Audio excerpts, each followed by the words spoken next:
First, NASCAR endorsed Bubba Wallace's fake news sighting, and then earlier this month they nixed a sponsorship deal between one of its drivers and a cryptocurrency that was inspired by racing fans' favorite chant of 2021. Oh my God, this is a dream come true. Wow, Talladega, winner of the NASCAR. Brandon, you also told me, as you can hear the chants from the crowd, let's go, Brandon. This begs the question, is NASCAR turning on its own fan base? Joining me now is Clay Travis, founder of Outkick and co-host of the Clay Travis and Buck Sexton Show. Also with me is Horace Cooper, Project 21 co-chair. Clay, NASCAR is an incredibly awesome sport and great people associated with it.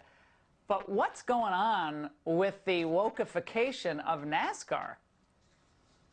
They're making a bad decision, I think, Laura. And look, this is a delicate dance that many businesses at some point in time try to finagle.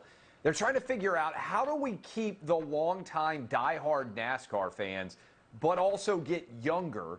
And instead of trying to appeal to them based on a sports-related angle, they're going with a woke angle. And they've dove in headlong into the culture wars. I think it's a really bad decision because NASCAR has been on the downward hill for some time now, Laura.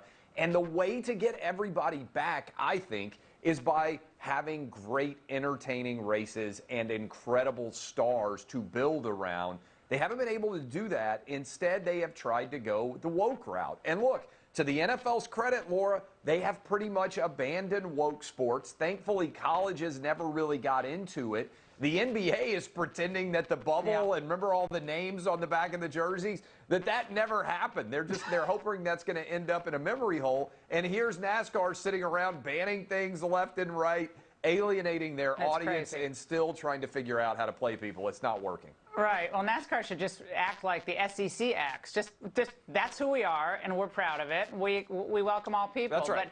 But Horace, last November, NASCAR's president, who came from the NFL, I believe, tried to claim that they were apolitical, saying, I think, unfortunately, it speaks to the state of where we are as a country. We do not want to associate ourselves with politics, left or right. But Horace embracing that news hoax, and then the Let's Go Brandon ixnay on the deal, I don't know, it doesn't smack of moving to the middle or even to its fan base. Well, as we say down in Texas, you got to dance with the ones who brung you.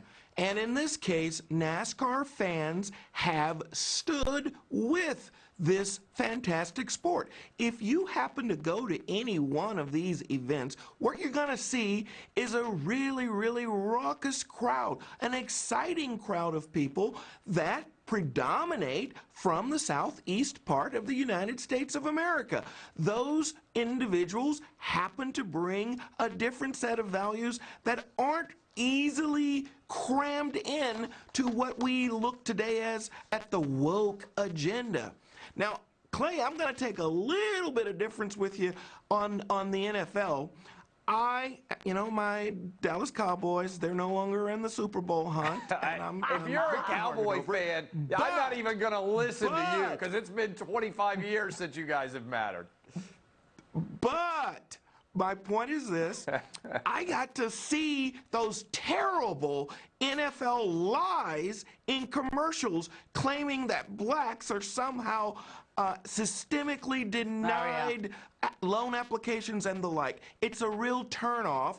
And for a lot of my friends, it's enough to say, well, if my boys aren't in it, why are we going to watch it? And I think NASCAR is taking itself in the same direction. Yeah, they can turn it around. Bristol, Charlotte, I love these tracks. They're all fun. Now, speaking of the NFL, Clay, they announced that they have a lot of interesting headliners for their halftime show. Eminem's one of them.